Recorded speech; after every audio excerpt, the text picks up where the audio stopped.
Well, hello everybody. How you doing? Dave Fennoy here. It's Ask Dave Fennoy Anything. And, I've been doing a little traveling here. Got back from France a couple weeks ago, and I was in Las Vegas this last weekend teaching voice acting for video games at Melissa Moatz's place, the voiceover studio. Great facility. Those of you who are in Vegas, count your blessings. It's a great place to learn, hang out with your fellow voice artists. And it's my fourth year up there. And thanks everybody there that treated me so well and hung on every word. Let's talk a little bit. Sometimes you have to go back to the basics. And I want to do that. One of the things I find with students, one of the things that, we got a stray dreadlock there.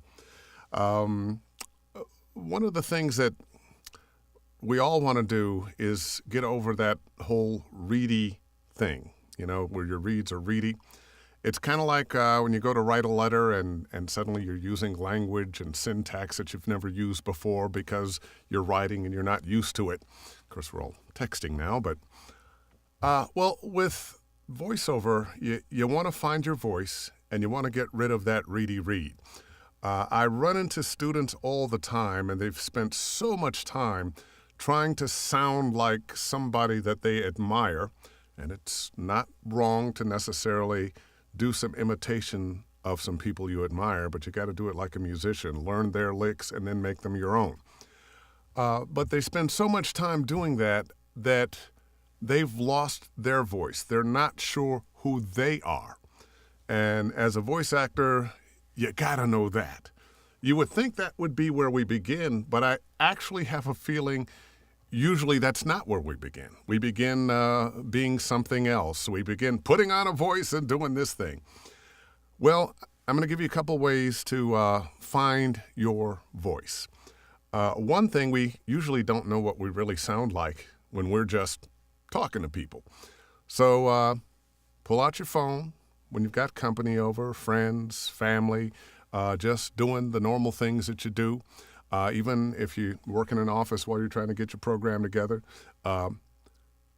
click the record button and let it roll for an hour. Then go back and listen to what you sound like just in normal, everyday situations and do that. The next time you get a script, you got to take those words off the page and make them yours, somebody else's words. You've got a better reference for who you are. Going to give you another thing to do. Write a couple stories about your life, things that affected you. You don't have to make them long, 30 seconds, a minute. Something that made you laugh, something you found profound, something that gave you sadness. The more short stories you can write and then tell them. I want you to read them, but because you wrote it, because you know it, it's automatically more in your voice. And record it. Hear what you sound like. When you're telling your truth, then you can take somebody else's words and bring you to the truth of those words. Okay, let's talk to some folks here. Are you going to be in the Walking Dead season finale? I could tell you, but then I'd have to kill you. Thank you, Melinda. That's very sweet. Well, come on. This is all about answering your questions. I can't just, actually, I probably could run my mouth for about an hour, but I'm not going to do that. So if you've got some questions on your career, things that are holding you back, things you're confused about, you want to know about what equipment to buy. I had a student over the other day who was just starting out. He's in the gaming business and got the bug because the company he works for allowed him to do some little parts, the he went that away guy, that kind of thing. And he's loving it. So he got in touch and came by my studio to do some work. And he actually wasn't bad until he got in his head. We're going to get him over that. But he was asking about equipment and what microphones to buy. And I'm a great believer that you don't want to spend all your money. But if you're thinking about a $300 or $400 microphone and you're just getting started, if you can just get another $300 or $400, you can get a microphone that will last forever. Find yourself a used Neumann TLM 103 or a used 416. And yeah, it's a little more than you wanted to spend, but you won't have to spend it again. You won't have to upgrade that. Now, if it's just not in your budget, it's just not in your budget. But get the best stuff you can get because you don't want to be buying over and over and over and over again. You ever noticed, remember when you were just getting your home started and you bought some furniture that was cheap just so you would have it, and then 10 years later you still got it and you don't like it anymore and you're still going to have to spend that money. So get the best equipment you can get. Anyway, okay, Joshua, I posted this earlier. Sorry, hey, Dave. I'm going to try to make it to, but I have a question for you. My skill set is characterizations and dialects, but I've run into situations where I've gone to voice, or rather been asked to voice roles of other ethnic backgrounds, Nairobian newscaster, a North African political ad, or a Singaporean teen. Would you consider it morally and ethically wrong? Video game characters okay, but I've turned down roles out of moral dilemmas. That is a dilemma. There are a number of sticky issues here.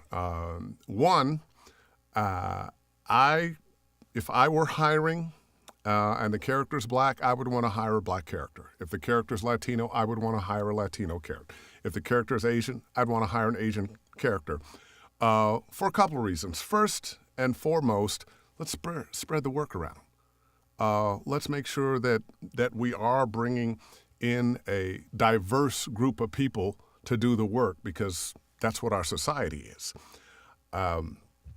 I know, you go back and you start looking at movies from years and years ago, and, you've got white actors doing the Asian thing. And I remember when I was a kid, I liked Tarzan movies. Now I'm in therapy for that. And all the Africans on some of those movies are white people. Spread the work around. Everybody needs work. Fortunately, we're in a society now. When you watch television, when you watch movies, you're seeing some of everybody. Much to the consternation sometimes of those who don't really like the fact that we are an ethnically and otherwise diverse society. But spread it around. But that said, sometimes you're going to be playing a role and in a game or a cartoon, and they want you to do several characters, and maybe they haven't hired that other person, and you're doing, one of those accents. The thing I would say is just make sure that the accent you're doing honors the group that you are portraying as opposed to ridiculing. A lot of times we're doing accents of this group or that group, and we're actually making fun. And that's not what we should be doing. We want to bring truth of character. And I look at The Simpsons now and the character Apu and how the Indian community has been complaining about that for years, and they're finally doing something about it. All right. Let's see. Aaron Dickerson, is it easier to get into narration than shift into VA? Even with having public speaking knowledge, I'm sure you still have to theatrically train proper VA. LOL, the Tarzan quip. Proper voice acting. Okay, I think that's what he means. Excuse me, I need a little sip of water. Is it easier to get into narration and then shift into voice acting? I'm going to couch it in these terms. The door that is open widest now for voiceover is audiobooks. And it's a great way to learn. Personally, I am not interested in audiobooks. You've heard me say it before. I'll say it again. I've done 3. I hope to never do a 4th. That said, I'm working on an audiobook now that's for learning. It's an e-learning type thing, and it's a gift. I'm not charging for this audiobook that I'm doing. So I will do some things for free in this particular audiobook because it's short. It's not 300, 400, 500 pages. And there are a lot of different characters in it, so it's a whole different kind of thing. Getting back to your question. So the doors are wide open for audiobooks, and depending on the kind of book it is, and the number of characters you have and how deep you want to go into the characterization of those characters. They may be from places around the world, different ages. If you're going to supply very different, unique voices for every character, sure.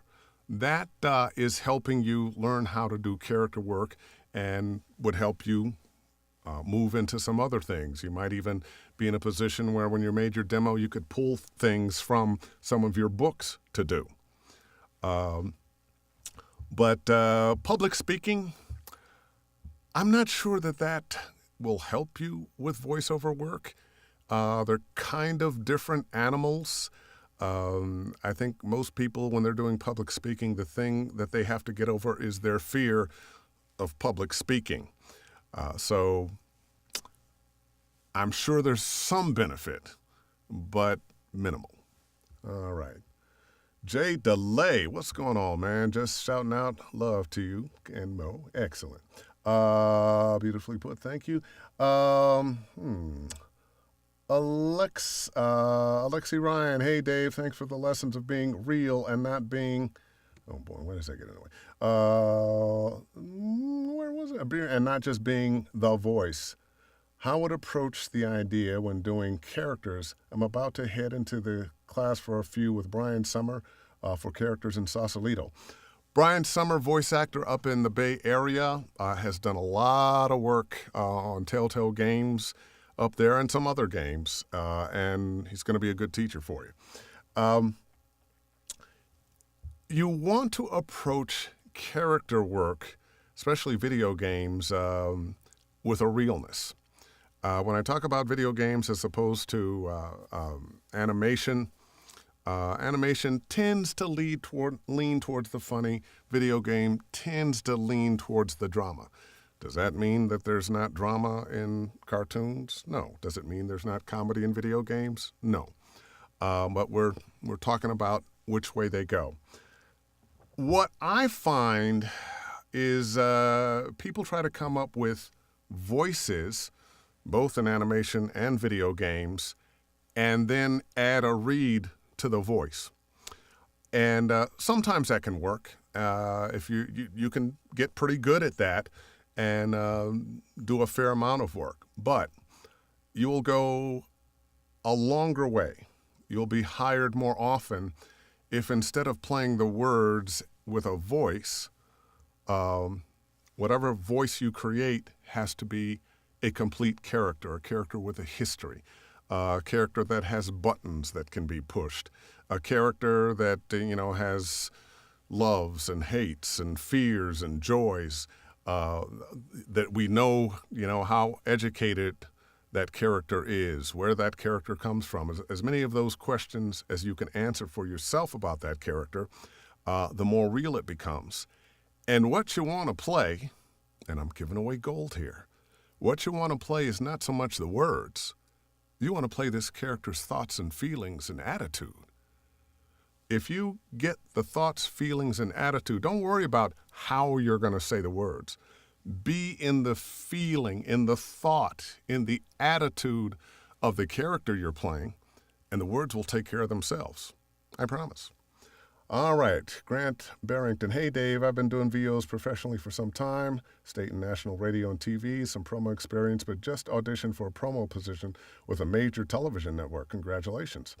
I made a couple of slip-ups, wasn't familiar with some of their terms, and confused with what my cues were. How do you learn these peculiarities of promo that seem to be so specific to TV promo sector? To the TV promo sector, was very confused at synchronizing with running video in the booth. Terms like grabs and hits all rattled me a tad. You can take lessons, but there's no school for this. A lot of things you have to learn as you go. Basically, what you're talking about with promos, the thing that you ran into, you're reading to picture. So you're going to hopefully hear those beeps, bop, beep, beep, beep, and then supposedly you're in on the fourth beep. And you'll have a certain amount of time to get in what you have to say before we have a sound bite. And then your next line there before the next sound bite, and then your line again before the next sound bite. It just takes practice. Having done it for a long time, I remember the point where suddenly there was a clock in my head. I could somehow shave 0.3 of a second off of a read when they said, hey, you're 0.3 of a second long. I don't know how I did it. I wasn't counting seconds. You just develop a feel.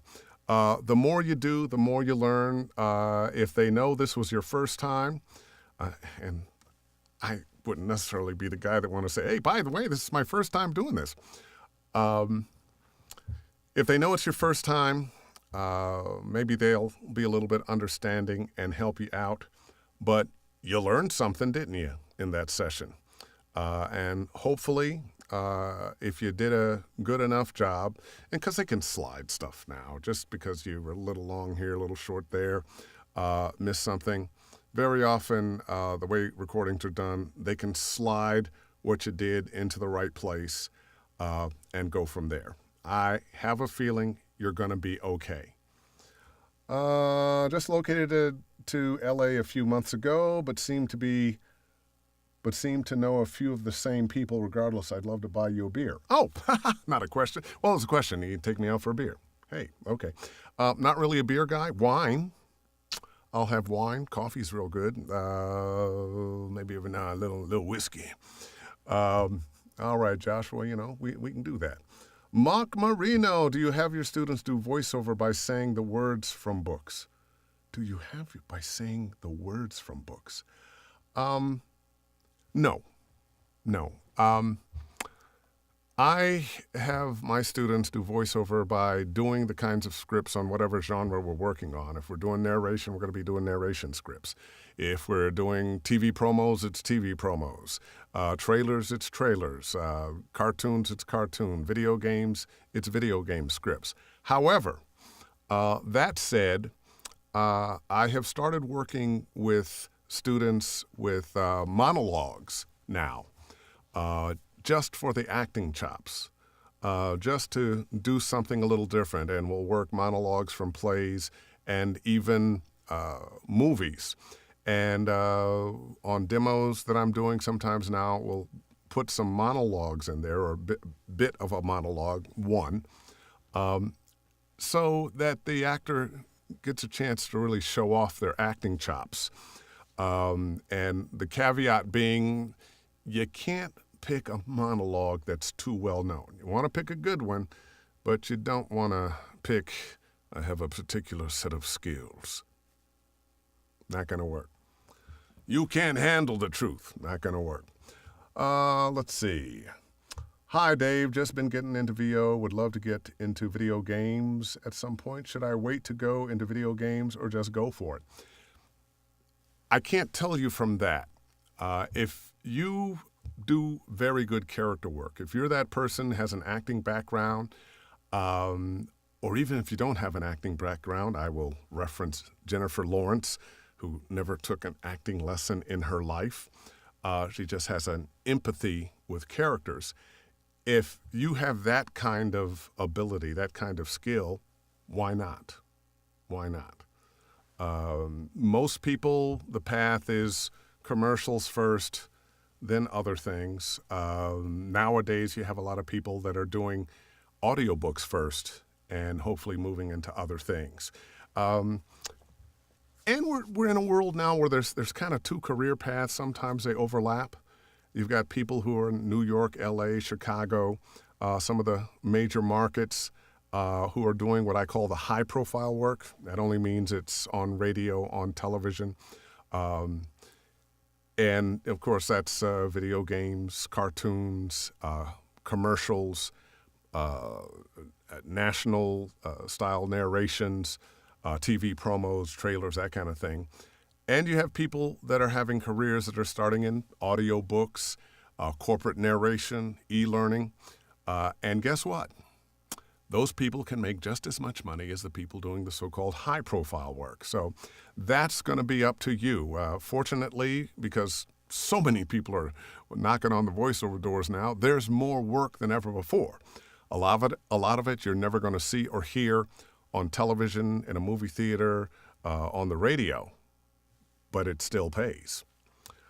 All right. If you can, let's see. Why does it keep moving? If you can, of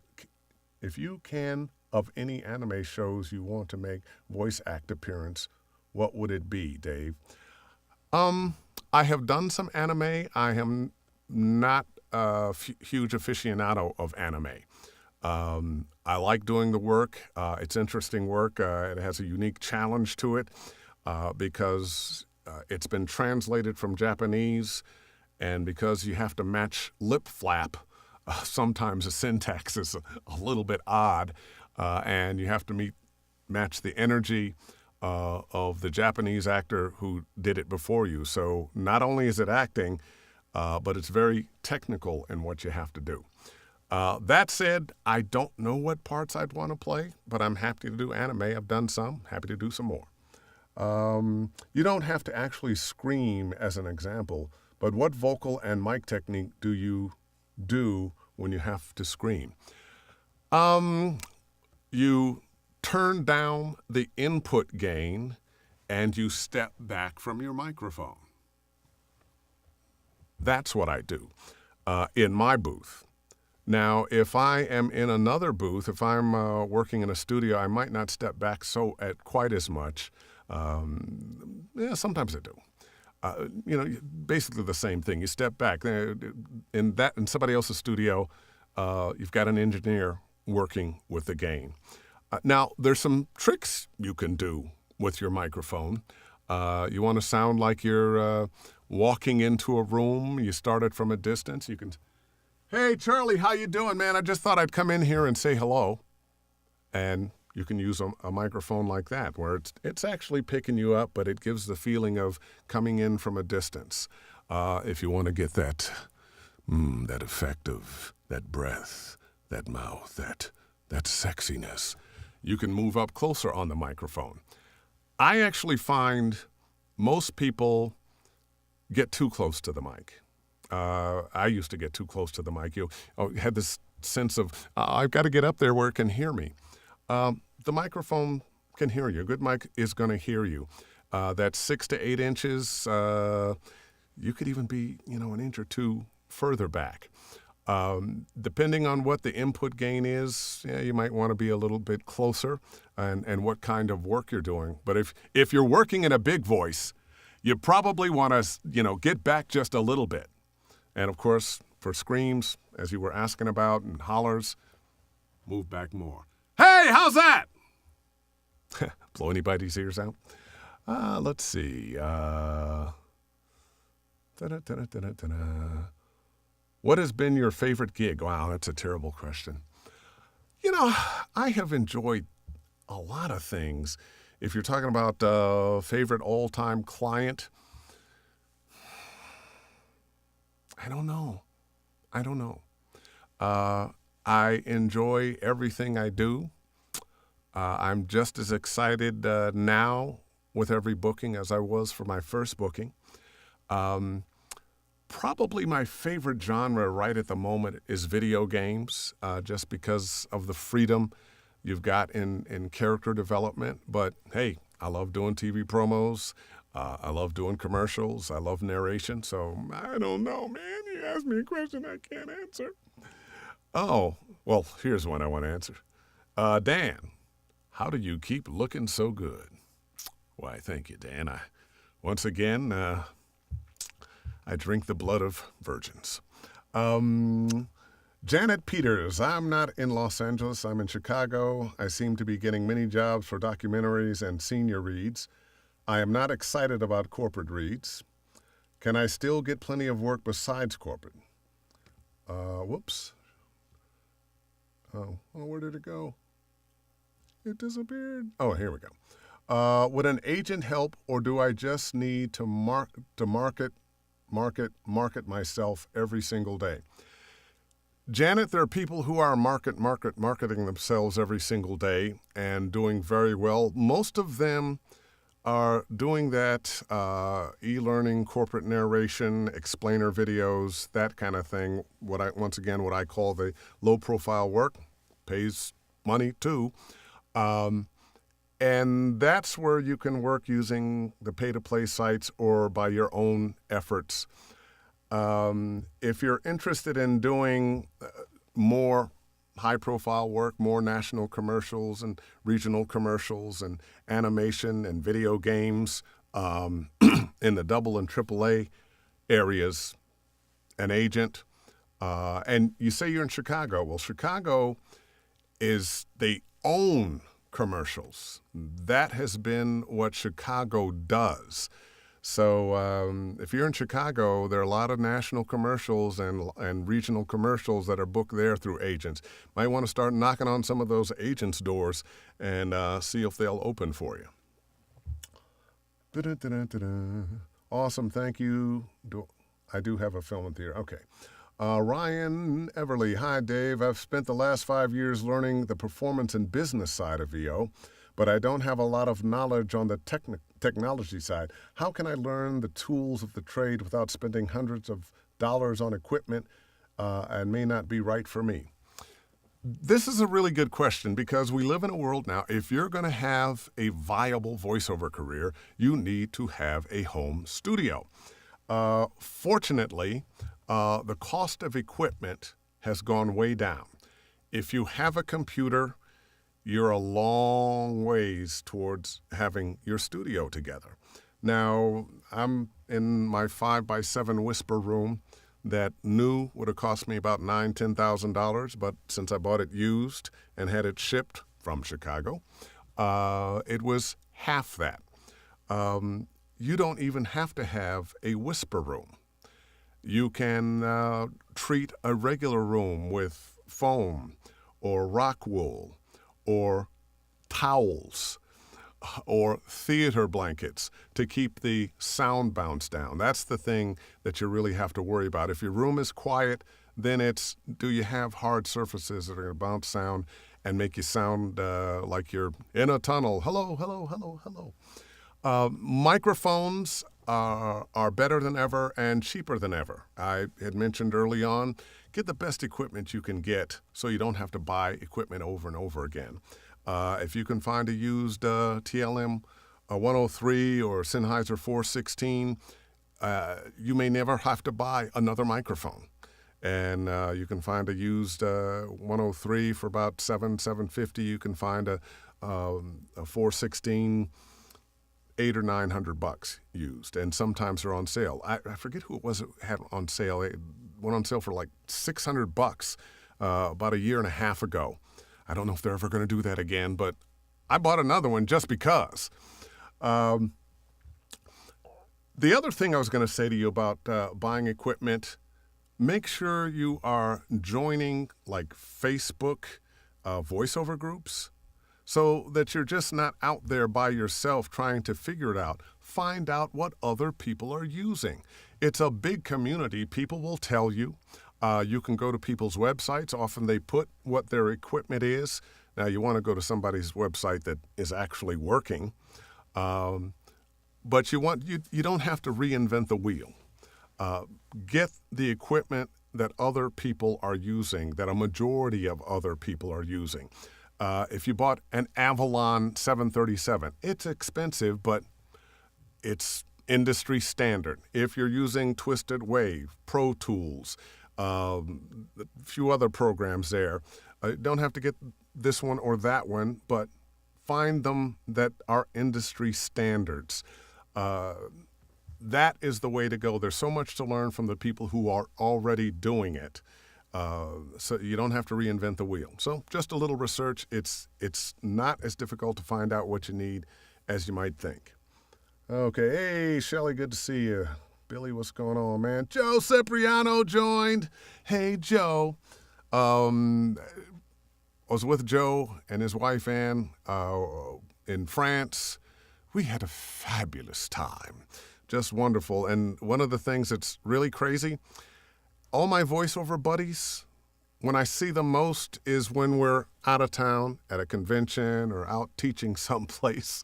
We got to spend more time in town, man. All right. Alex Justice, do you ever have to follow Shakespeare's iambic pentameter when you do voice work? I am sure I have. Not recently.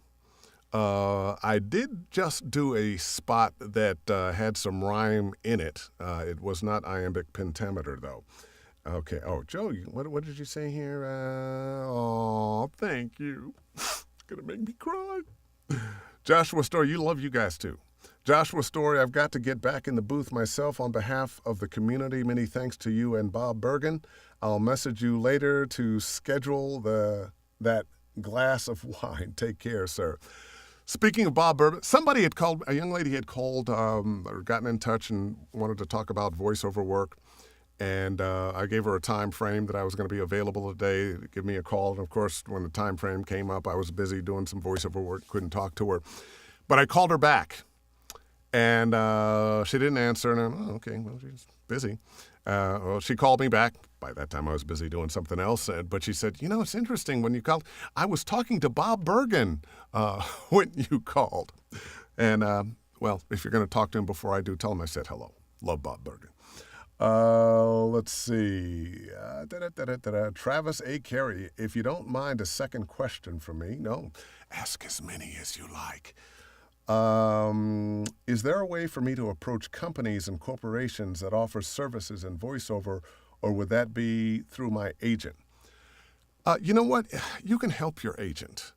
I don't think any agent is going to turn down a little help from you. Now, what you might want to do, if you're knocking on the doors of corporations and video game companies and promo producers and broadcast producers for commercials, when that work comes in, you can call your agent and turn it over to them if you like. And that way you've got somebody to collect the money for you and make probably a better deal than you can make. So I am not opposed to searching out your own jobs and then dropping them off with your agent or manager and let them handle that business so you don't have to. A lot of people out there doing voiceover now, and not only are they artists and technicians because of all the equipment, but now they are business people too, and collection agencies. So they've got to do their own billing and collecting and everything else. And the more you can have that in somebody else's hands, in my way of thinking, the better.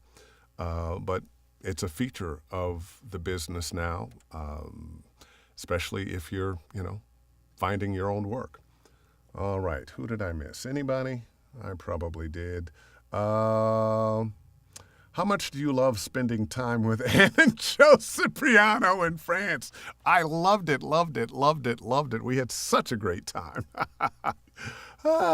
Alex Justice, do you ever have... Oh, no, that was iambic pentameter. I'm just backing up here. And thanks for playing Bloodseeker on Dota 2. Tell me, what kind of pop filter is that?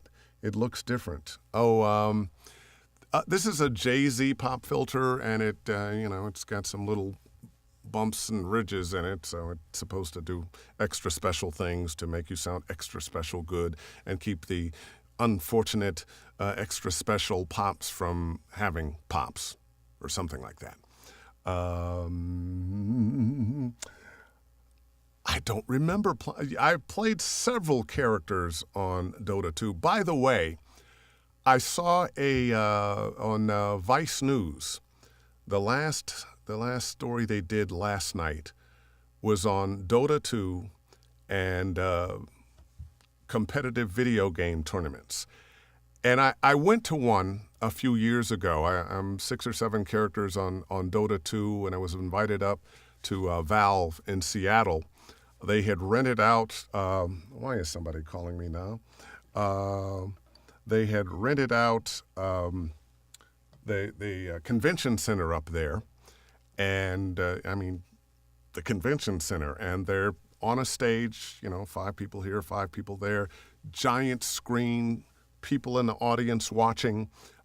They've got, like sportscasters calling the games. I was amazed then, and the purse was $1 million. Well, on the news, on Vice News last night, they were talking about Dota and games, and they had a team that was playing artificial intelligence. But one of the tournaments just before that one, the purse was $25 million. Esports is a thing, and there are people who are trying to get esports into the Olympics. Don't be surprised if it happens, because it just might. And I know there's a lot of parents out there who, I told my kid, wasting your time playing those video games. And now we've got some people, teams of 5, splitting up $25 million. Crazy. Alex Justice. I recently got some advice from Bob Bergen about being a professional voice actor. He said that now the word professional has become subjective in the voice acting world. Do you agree? I'm not sure exactly what it meant by subjective, but often the word professional voice actor is put in a description of the kind of voice they're looking for as the kind of voice they're not looking for. They're not looking for a voice that comes to you this way. They're looking for something a little more human, a little more real, a little more everyday. They're looking for a voice actor that reminds other people, the people listening, of themselves, that just seems like a regular person. The more you can do that, the more you can get out of that big voice, and I'm listening to myself, and I'm making sure that every word is heard. The more you can get out of that, the more you will have success in your career. Because we've gotten to a society now where, for better or for worse, we don't necessarily believe experts. There is a thinking among many of us that, my lack of knowledge is just as good as your knowledge. Not true, but there's a lot of that kind of thought and feeling in America right now, and worldwide, I would say. What advertisers are looking for is a person that relates to other people, not somebody who sounds like a professional voice, but somebody who sounds like they use the product they're trying to sell. That sound reminds them of themselves telling a story. So I think that's what Bob was talking about, the word professional becoming subjective. And a very good point if that is in fact what he meant, because that's where the world is going.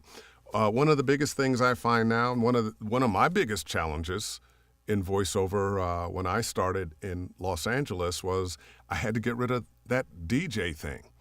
And with the DJ thing, you're always finding that really deep, powerful, hip happening place in your voice. You are enunciating or over-enunciating. You're elongating your words all the time. So you're going to be this guy and talking this way, and nobody believes this guy anymore. And the things to get over that, get out of that pretty spot in your voice. Just talk. Back off of the enunciation. I have yet to run into a student whose enunciation was not crisp enough. You don't have to over-enunciate. A couple things to help you with that. Read the phrases, not the words. Really familiarize yourself with the copy. The chance to do that is when you are auditioning. In video games, you don't get to see the copy until you're working on the copy, but you did have the audition. And once again, want to read the phrases, not the words. And sometimes on the job, say in a video game or someplace where there are just a few lines, read the line and then look away and say the line. You want to say it in as natural a way as possible. All too often, once again, you're trying to make the words precious when what you want to do is make what's behind the words precious. All right. How long did it take for you your first gig happen when you started your voiceover career? I find I'm always close to getting it, but just a little short. I was very fortunate. I really started my voiceover career in the Bay Area. I was on the radio, and I did some jobs before I joined the union. I was a voice on a thing called Megaphone. That's when the 976 numbers, and some of you are too young to remember the 976 numbers, but I was the voice of the Prince and Michael Jackson hotlines. Whoa, Prince is doing this and Michael Jackson's doing it. A little nutty. And the original gig that got me in with that company was I was the voice of the lottery results. Now, I was living in Berkeley, and I had to drive over every Wednesday. I think that's what the day it was when the lottery was. I had to drive over every Wednesday, go into a studio, and wait on what the results were. Read it, edit it, and we were all on tape then. Read it, do the edit, and give it to the person to put out there on the 976 number.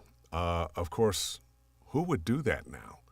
If you were gonna do it, you'd do it from home. You send them an MP3. You'd have it done like that.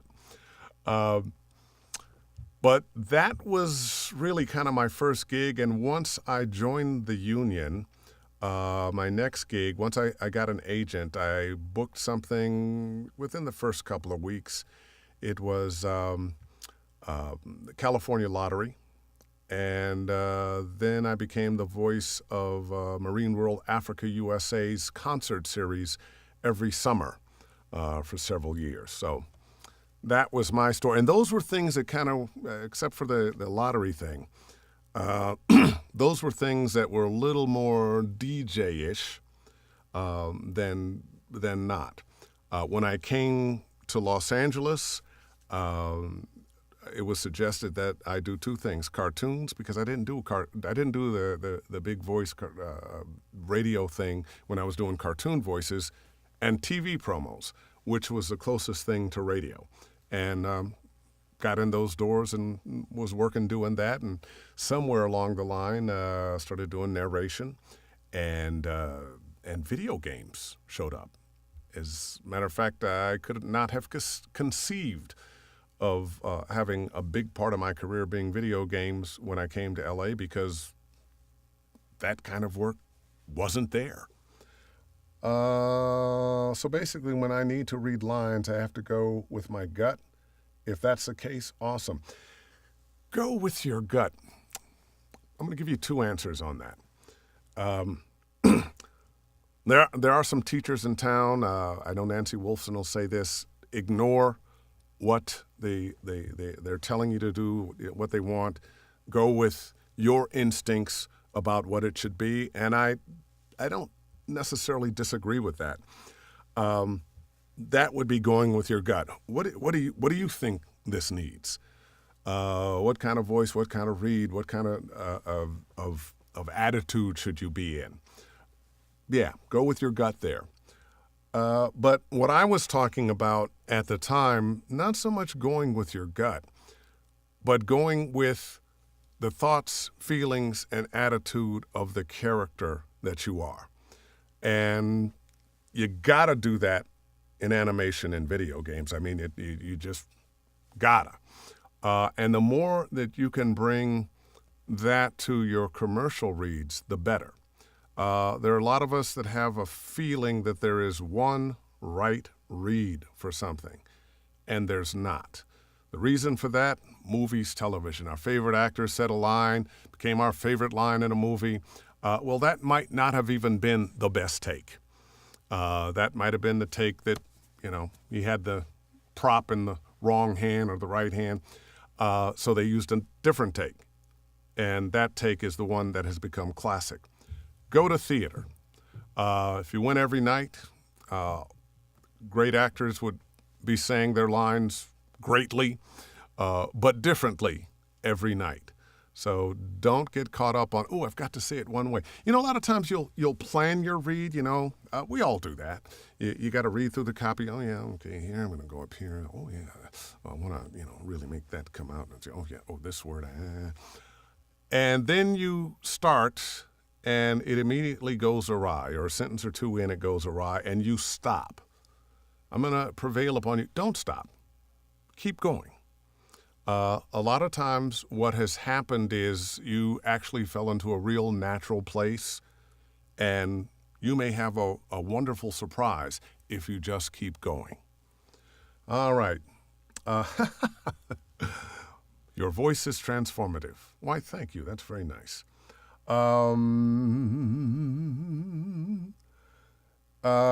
Jeffrey Oliver, do you have any tips on balancing voiceover work with stage and on-camera acting work?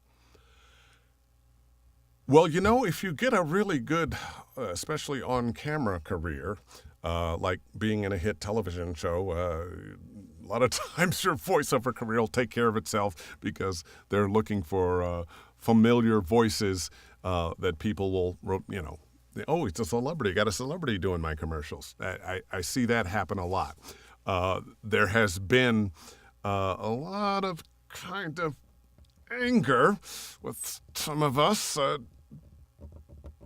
voice actors when we see the stars booking jobs that we might have booked.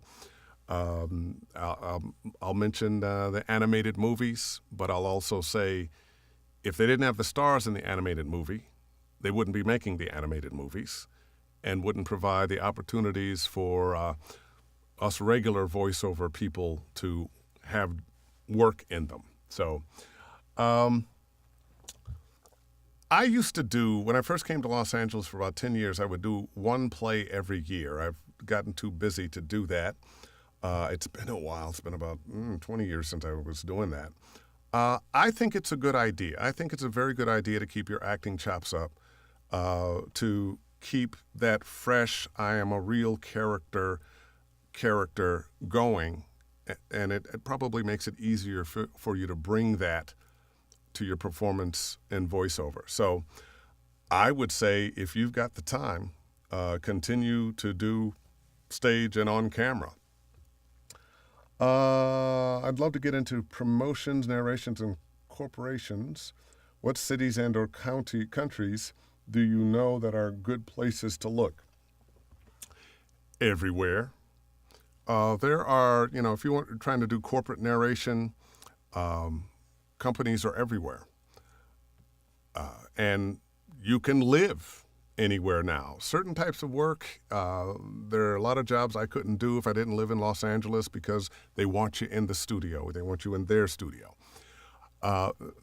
But if I lived someplace else, I could still have a great career doing corporate narration, e-learning, various kinds of other kinds of narration from wherever. So it doesn't matter where you live, and I wouldn't say that there's any one particular place that's better in terms of where you'll find companies to do whatever work it is you're trying to do.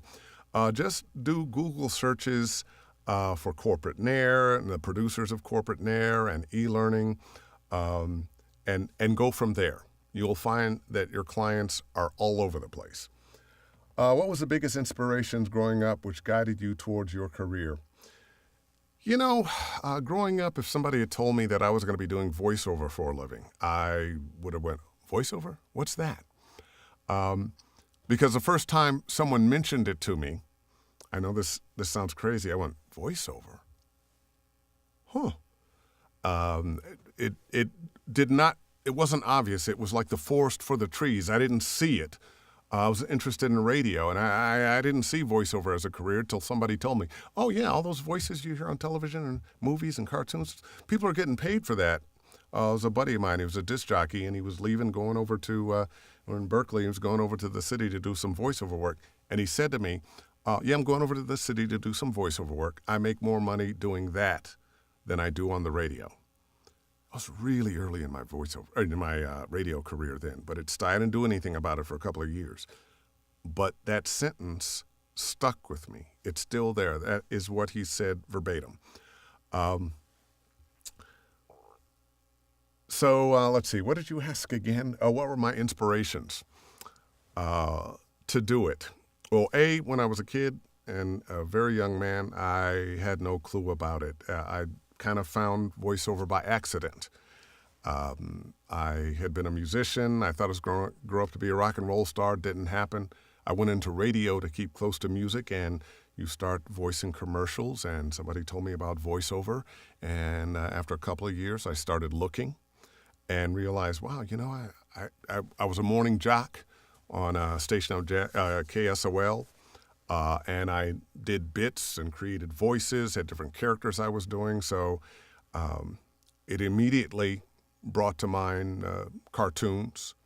And, of course, after your shift, you had to do commercials. So I was reading a lot of commercials for the station. And once I realized, wow, I could be the voice of this, that, or the other, one day I'm going to go to L.A. and I'm going to do voiceover work.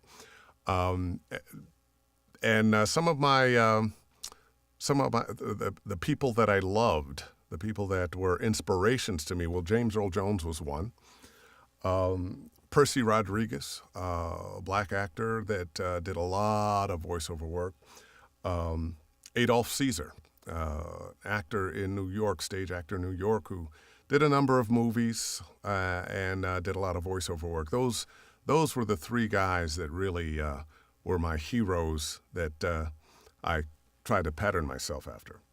Okay. Do you meditate before you start doing your work? If not, what do you do to prepare for a role? I'm sorry, I shouldn't laugh. No, I don't meditate before I work.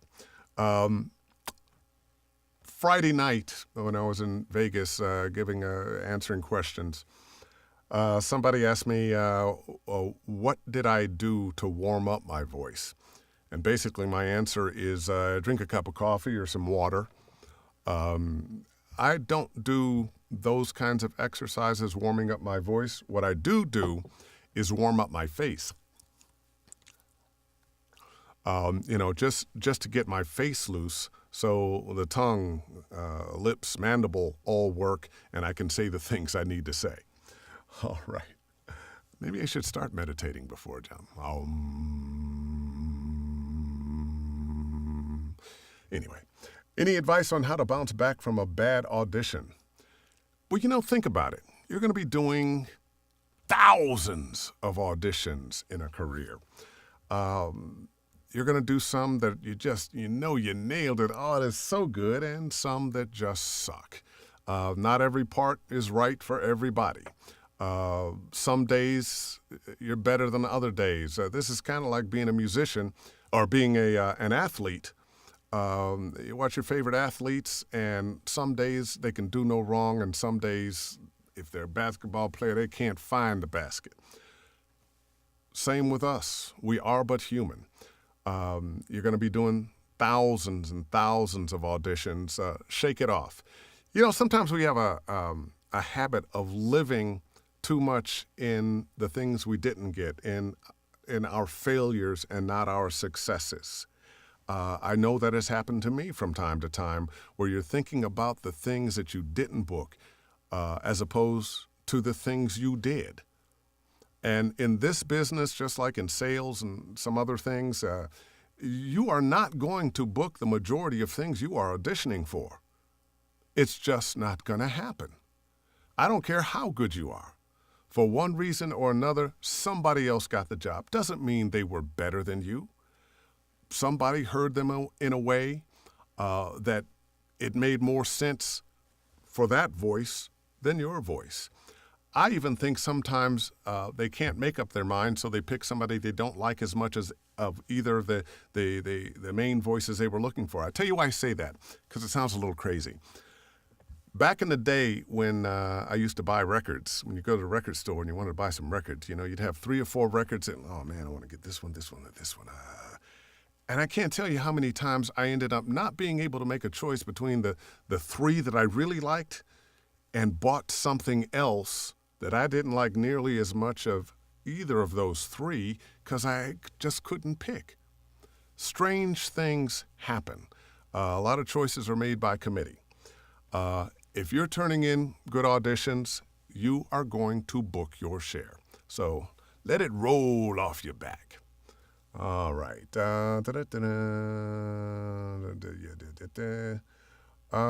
Any advice on how to buy? Oh, that was it.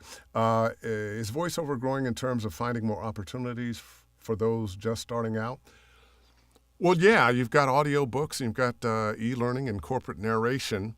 So yeah, those are places that are going to be much more accessible to you than, say, national commercials, TV promos, cartoons, and video games.